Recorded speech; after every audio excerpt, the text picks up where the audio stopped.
हम सब परमेश्वर के वचन में से पढ़ने के लिए निकालेंगे लूका की इंजील और उसका 5 अध्याय। Luke chapter 5। Jesus yes. आज की शाम मैं एक जाल के ऊपर बात करने के लिए जा रहा हूं। किस पर? एक जाल के ऊपर। कितने लोगों ने जाल देखा है? जाल, नेट। कितने लोगों ने नेट, जाल देखा है? कितने लोगों ने मछलियां पकड़ी हैं? नीरज भाई, हालेलुया, प्रेज़ द लॉर्ड। शायद क्रिश्चियन बहुत ही कम ऐसे होंगे जिसने शिकार ना किया हो, और खास तौर से मछली का तो शायद पूरे फैमिली में से एक ना कोई व्यक्ति मिलेगा जरूर। कोई जाल डालकर शिकार करता है, कोई डोर डाल के शिकार करता है, हालेलुया। कोई रात में पूरे नेट से कवर करके शिकार करता है। बहुत सारे तरीके हैं, लेकिन आज जो मैं बात करने के लिए जा रहा हूं वचन की बड़ी गहरी बात। Praise the Lord. जब एक व्यक्ति शिकार करने के लिए जाता है तो जब वो पहली बार जाता है तो उसे अनुभव नहीं होता कि कैसे मुझे शिकार करना है, कैसे ये डोर काम करेगी, कैसे जाल काम करेगा, कैसे क्या होगा क्या नहीं होगा। लूका 5 सब लोग निकाल के रख लीजिए। लूक चैप्टर 5 निकाल के सब लोग रखिए। और जब वो इंसान डेली एक ही काम को करता है तो उसको दिन प्रतिदिन एक नया एक्सपीरियंस आता चला जाता है, और एक समय ऐसा आता है कि करते करते करते करते करते करते करते करते उसे उस जगह का ऐसा अंदाजा हो जाता है कि कहां पर क्या चीज पाई जाएगी। हालेलुया। अलीगढ़ के लोगों ने कासिमपुर नहर में बहुत शिकार खेला है, तो हर जगह के बारे में सबको पता था कि कहां बैठने का स्थान है, कहां खड़े होने का स्थान है, कहां पर ज्यादा गहरा है, कहां पे कम गहरा है, कहां पे ज्यादा मछलियां मिलेंगी और कहां पे कम मिलेंगी। और एक्सपीरियंस, अनुभव उसी को होता है जो प्रतिदिन उस काम को दोहराता है। हालेलुया। एक्सपीरियंस किसे बोलते हैं? किसी भी काम को दोहराना is called as a experience. एक ही काम को आप बार बार कर रहे हैं, बार बार कर रहे हैं, बार बार कर रहे हैं, वो दर्शाएगा कि आप एक अच्छे एक्सपीरियंस होल्डर हैं। Hallelujah, praise the lord. Yeshu Masih एक स्थान पर प्रचार करने के लिए है। यीशु मसीह जा रहे हैं, निकल रहे हैं। एक बड़ी भीड़ यीशु के साथ है। किसके साथ? यीशु के साथ। और जब यीशु चला करता था, वचन इस प्रकार से सिखाता है, नाना प्रकार के लोग यीशु के साथ चलते थे। कुछ इसलिए चलते थे कि उसके अंदर दोष को ढूंढे, हालेलुया। कुछ इसलिए चलते थे कि अपनी बीमारियों से चंगे हो सके। कुछ इसलिए चलते थे कि कब यीशु मसीह आश्चर्य कर्म करे और सिस्टर हम अपनी आंखों से देखें। कुछ इसलिए चलते थे कि हो सकता है कहीं ना कहीं पर मछली और रोटी खाने को तो मिलेगी मिलेगी। हालेलुया। नाना प्रकार के लोग, लेकिन उस भीड़ में कुछ ऐसे भी लोग थे जो वचन के भूखे और प्यासे थे, जो उसके मुंह से वो पिता का वचन सुनना चाहते थे, जिस वचन में जीवन है। वो उस वचन को सुनना चाहते थे जिस वचन के लिए यीशु शैतान के सामने से कह रहा है कि लिखा है, मनुष्य केवल रोटी से नहीं परंतु उस परमेश्वर के वचन से जीवित रहेगा। हालेलुया। और एक आयत लिखी है लूका की इंजील उसका 5 अध्याय। यदि पहले पद से पढ़िए सिस्टर, क्या लिखा हुआ है यहाँ पर? जब भीड़ परमेश्वर का वचन सुनने के लिए उस पर गिरी पड़ती थी। रुक जाइए। भीड़ क्या काम कर रही है सिस्टर? भीड़ क्या काम कर रही है? वचन सुनने के लिए।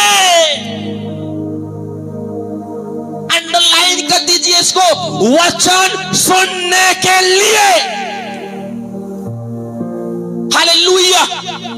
इस चैप्टर के अंदर हम लोग मोस्टली ध्यान देते हैं कि पतरस का जाल भर गया। हालेलुया, जाल भर गया, फटने लगा, दूसरी नाव भी आ गई। अरे इसके अलावा भी एक शब्द है कि पब्लिक यीशु को दबा रही है, लेकिन वो अंदर से भूखी है। वचन की भूख, वचन की प्यास। और जब यीशु चल रहा है, पब्लिक कह रही है, कोई बहन कह रही है, कोई भाई कह रहा है, कोई परिवार के लोग कह रहे हैं, हमें वचन सुना, हमें वचन सुना, हमें वचन सुना। हालेलुया। प्रार्थना के लिए, घर में प्रेयर मीटिंग के लिए हर कोई नहीं बोलता, लेकिन जो बोलता है इसका मतलब वो वचन का भूखा है।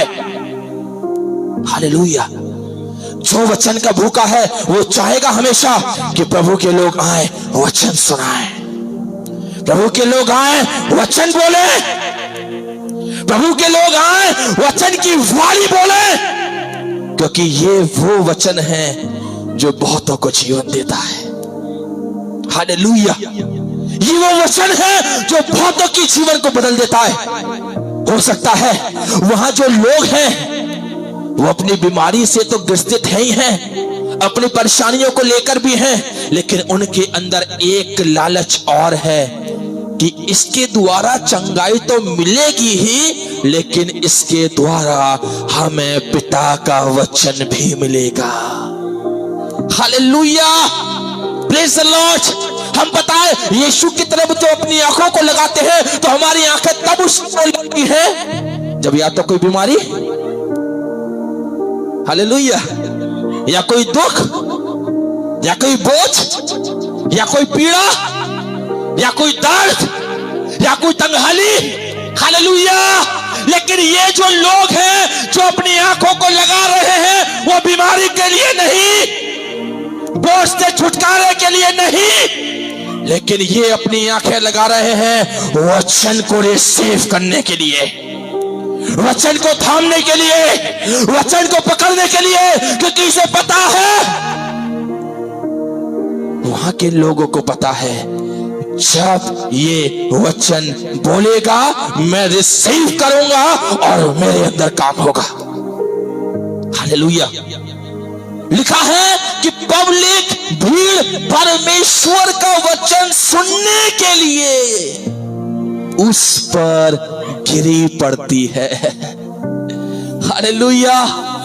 यानी कि जो उसके आसपास के लोग हैं उनके मन के अंदर एक लालच है, हमें इससे वचन चाहिए, हमें इससे वचन चाहिए, हमें इससे वो वचन चाहिए जो वचन हमें जीवन देने की सामर्थ्य रखता है। Praise the Lord. हमें इससे वो वचन चाहिए जो हमारे परिवार को आशीष देने की सामर्थ्य रखता है। और पब्लिक इतनी दबा रही है, इतनी दबा रही है, यीशु कह रहा क्या करूं, क्या करूं। हालेलुया। अब यदि कोई आके 10-15 लोग ही आके मुझे दबाने लगे तो क्या मैं वचन बोल पाऊंगा? क्या मैं उसके वचन को पेश कर पाऊंगा? नहीं।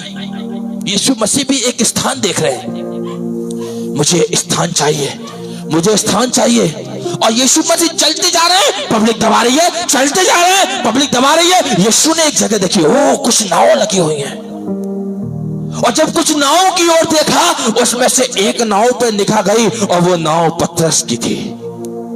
Praise the Lord. वो नाव पतरस की थी और पतरस के बारे में लिखा है कि उसने सारी रात मेहनत करी लेकिन कुछ भी प्राप्त नहीं किया। हालेलुया। पढ़िए इसके दूसरे पद से पढ़िए, क्या लिखा है कि उसने झील के किनारे 2 नावें लगी हुई देखी, 2 नाव लगी हुई देखी, और मछुए उन पर से उतरकर हाँ? जाल धो रहे थे। ठीक है। उन नावों में से एक पर जो शमौन की थी, हाँ? चढ़कर उसने उससे विनती की कि किनारे से थोड़ा हटा ले चले। चाहिए। एक नाव है जो किसकी है सिस्टर? पतरस की है। हालेलुया। एक नाव है जो पतरस की है और पतरस से यीशु मसीह एक विनती कर रहा है। क्या विनती? उसको आज्ञा दी या विनती करी? विनती और आज्ञा में फर्क क्या है? विनती और आज्ञा में क्या फर्क है? विनती का मतलब होता है रिक्वेस्ट करना और आज्ञा का मतलब होता है ऑर्डर देना। हालेलुया। पहले वो उससे रिक्वेस्ट कर रहा है कि पतरस मुझे यहां से थोड़ा सा अलग हटा ले। अब अलग हटाने के लिए क्यों बोला ईसा सिस्टर? सुनिए, अलग क्यों हटाया? सुनिए, आज मैं आपको एक एक चीज बताऊंगा। अलग क्यों हटाया? क्योंकि पब्लिक यीशु को दबा रही है। और पब्लिक किस लिए दबा रही है? कि हमें वचन सुना।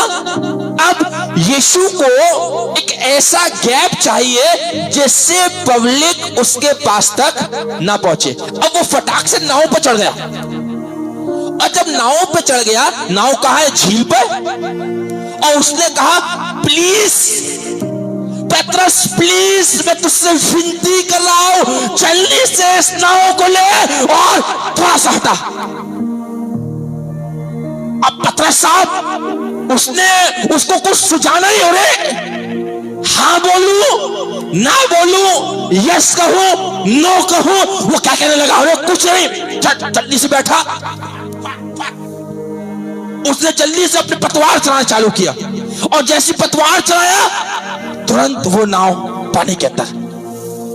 अब सुनिए, लोग कोने में है, बीच में पानी, और थोड़ा सा आगे यीशु। अब एक गैप बन गया। हालेलुया। क्या बन गया? एक गैप बन गया, और यीशु को एक प्लेटफॉर्म मिल गया। जब यीशु मसीह उस नाव पे चढ़कर हल्का सा पानी में गए, प्रेज़ द लॉर्ड, और वो पानी बीच में है, अब एक तरफ पब्लिक खड़ी है, हमें वचन सुना, हमें वचन सुना, अब बीच में पानी आ गया, और फिर यीशु। अब पब्लिक और यीशु में गैप आ गया। ठीक है। अब यीशु मसीह नाव पर से वचन बोलने लगे। हालेलुया। क्या करने लगे? वचन बोलने लगे। अब जब यीशु मसीह वचन सुनाने लगे, वचन हो चुका, सारी चीजें हो चुकी। आपको पता है प्रभु के दासों को प्लेटफॉर्म क्यों चाहिए होता है? आज भी आप लोगों ने देखा होगा, कन्वेंशन होती है तो एक प्लेटफॉर्म अलग से होता है कि भैया दास वहां है और पब्लिक। यीशु ने भी अपना प्लेटफॉर्म ढूंढ लिया। हालेलुया। यीशु ने भी अपना क्या बना लिया? प्लेटफॉर्म। और वो प्लेटफॉर्म कौन सा था? उसकी नाव, पतरस की। आपको पता है यीशु को जहां जो करना है वो स्वयं बना लेगा। यदि उसको आपके जीवन में कुछ काम करना है ना, वो स्वयं जगह बना लेगा, मुझे कहां बैठना है। हालेलुया। आपके परिवार को आशीष देनी है, आपको जगह बनाने की जरूरत नहीं है। यदि यीशु को आशीष देनी होगी, वो स्वयं जगह बना लेगा। Praise the lord. यीशु को वचन सुनाना था, उसने खुद ही अपना प्लेटफॉर्म बना लिया। पतरस बुट पानी में लेके चल।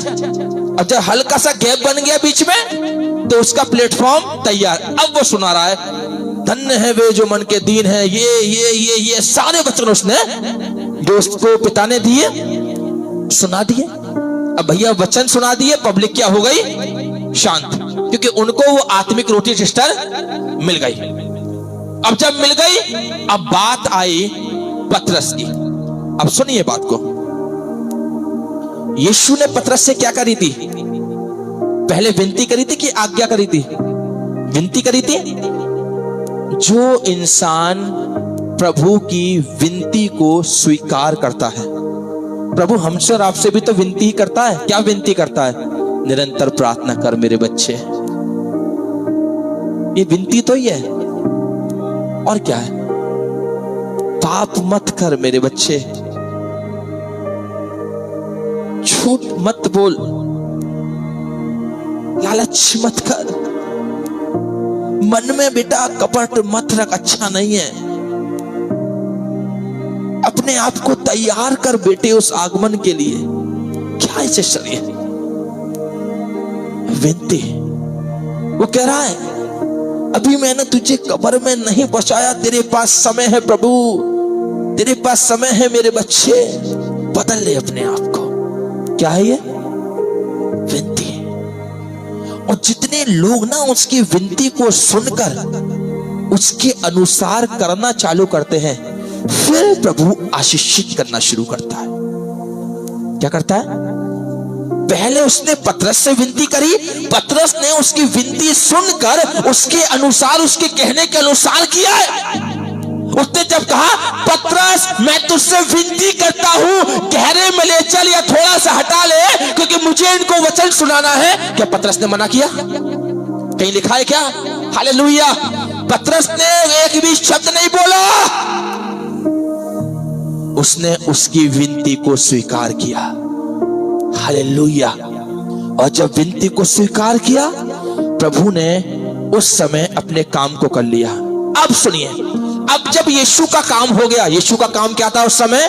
कि जो पब्लिक मुझे दबा रही है उसे मैं वचन सुना के क्या कर दूं? फ्री कर दूं। अब वो फ्री किसके कारण हुई ना? वो जो पब्लिक फ्री हुई वो किसके कारण हुई ना? पतरस के कारण। अरे यदि पतरस मना कर देता, अपनी नाव नहीं देता, तो फिर यीशु कहीं ना कहीं भागता, भैया उसे प्लेटफॉर्म चाहिए था। हालेलुया। अरे पतरस मिला, पतरस ने विनती को स्वीकार किया, पतरस ने ही तो प्लेटफॉर्म बनवाया। यदि पतरस ही मना कर देता तो वचन कैसे सुनाता? प्लेटफॉर्म मिला पतरस के कारण, क्योंकि उसने उसकी विनती को स्वीकार किया। हालेलुया। समझ में आ रहा है ना? अब सुनिए, अब पतरस ने उसकी विनती को सुना और उसकी विनती के कारण यीशु का काम हो गया कि मुझे इनको वचन सुनाना है। ठीक है, अब सुनिए नेक्स्ट स्टेप। अब जब पतरस ने उसकी विनती को सुनकर काम किया है, तो अब आशीष लेने की बारी किसकी है? पतरस की। हालेलुया। अभी रात में एक स्वर्गदूत आपके पास आए नीरज भाई, और स्वप्न में आपसे कहे कि उठ फलाने फलाने एक जगह जा और वहां पर इस काम को पूरा कर। अब आप उठे, उठने के बाद में आपने उस निवेदन को, उस विनती को स्वीकार किया, आप गए और आपने उस काम को किया। तो उसके बाद जब आप वहां से लौट कर आएंगे तो खुदा क्या देगा आपको? आशीष या श्राप? हालेलुया। क्यों? क्योंकि आपने उसके कहने के अनुसार किया है। सुनिएगा बात को। और यदि आप उसके कहने के अनुसार नहीं करते तो आप आशीष पाते? Praise the Lord. नहीं पाते। महीने में जब नौकरी करते हैं तभी तो सैलरी मिलती है, या बिना मालिक की आज्ञा माने हुए या उसका बिना काम किए हुए क्या सैलरी मिल जाती है घर बैठे बैठे? नहीं। Praise the Lord. अब जब उसने मालिक की विनती को स्वीकार किया है तो भैया चेला तो आशीष पाएगा, निश्चित है पाएगा, 100% है पाएगा। अब यीशु ने उससे पूछा, अब पढ़िए इसके आगे, अब पढ़िए उसके चौथे पद से पढ़ना शुरू करिए। जब वह बातें कर चुका, जब वो बातें कर चुका, कौन सी बातें कर चुका? कि भैया हमें वचन सुना, और जब वो वचन सुना चुका तो शमौन से कहा, पतरस से कहा, गहरे में ले चल। ओहो, यीशु जान गया, यीशु जान गया कि इसकी नाव खाली है। क्या है? यानी कि इसके जीवन में आशीषें नहीं है। हालेलुया। बताए जिस घर में यीशु आता है ना, प्रेज़ द लॉर्ड, या जिस घर में दुआ बंदगी या प्रार्थना होती है, आपको बताऊं, आपको बताने की आवश्यकता नहीं है। हालेलुया। क्या? आपको बताने की आवश्यकता नहीं है, खुदा स्वयं सब कुछ पूरा कर देगा। Praise the Lord. अब यहां क्या पतरस से उन्होंने पूछा कि पतरस तेरी नाव क्यों खाली है भाई? अबे क्या तूने मछलियां नहीं पकड़ी? क्या मछलियां पकड़ के घर तो नहीं रख के आ गया? उसने कुछ भी पूछा? कुछ नहीं पूछा। वो जान गया कि आज इसने कुछ भी नहीं पकड़ा, ये खाली है। Praise the Lord. इसके पास कुछ नहीं है, आज ये खाली है, बिल्कुल शून्य। अब यीशु ने सीधे बोला है पतरस गहरे में ले चल। आगे बढ़िए। और मछलियां पकड़ने के लिए अपने जाल डालो। और मछलियां पकड़ने के लिए अपने जाल डालो। यीशु को कैसे पकड़ा भैया? यीशु को कैसे पता? किसने बताया यहाँ पर कि पतरस ने जाल डाला है और मछलियां नहीं पकड़ पाया? हालेलुया। किसी ने बताया क्या? नहीं बताया।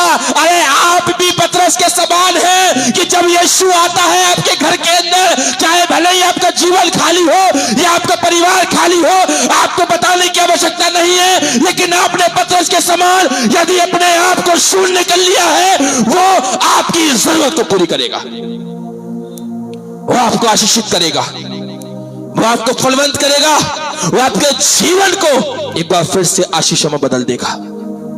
आपको बताने की आवश्यकता ना पड़ेगी, आपको कहने की आवश्यकता ना पड़ेगी, प्रभु आज मेरे बच्चे की फीस जमा होनी है, पैसे नहीं है। नो, वो कहेगा आई नो वेरी वेल, मैं जानता हूं कि तुझे किस चीज की आवश्यकता है। तेरा पिता तेरे बोलने से पहले जानता है। हालेलुया। तेरा पिता तेरे बोलने से पहले जानता है। हालेलुया। एक संसारिक बाप यदि अपने बच्चों को अच्छी से अच्छी वस्तु देना जानता है, ओ तो तुम्हारा पिता तुम्हें क्यों ना देगा? उसने कहा पतरस जाल निकाल और जाल को डाल। लिखिए, पढ़िए क्या लिखा है आगे। शमौन ने उसको उत्तर दिया, हाँ? ए स्वामी, हाँ? हमने सारी रात मेहनत की, सारी रात मेहनत करी और कुछ ना पकड़ा, कुछ ना पकड़ा, तो अभी तेरे कहने से जाल डालूंगा। ओहो हो। प्रभु सारी रात मेहनत करी है, कुछ नहीं पकड़ा, लेकिन तो भी एक शब्द आया है, लेकिन तो भी तेरे कहने से जाल डालूंगा। हालेलुया। हो सकता है प्रभु 30 दिन हो गए प्रार्थना करते करते, लेकिन प्रभु मुझे उत्तर नहीं मिला। घुटने टेकते टेकते प्रभु 2 महीने हो गए, लेकिन मुझे मेरी प्रार्थना का उत्तर नहीं मिला। लेकिन तूने कहा है कि निरंतर प्रार्थना करते रहो, मैं घुटने टेकता रहूंगा। हालेलुया। जाल डाला है, कुछ नहीं मिला, घुटने टेके, हो सकता है 1 महीना हो गया प्रार्थना नहीं सुनी गई, लेकिन आज जब तू कह रहा है मैं तेरे कहने के अनुसार करूंगा। Praise the Lord. और जब इंसान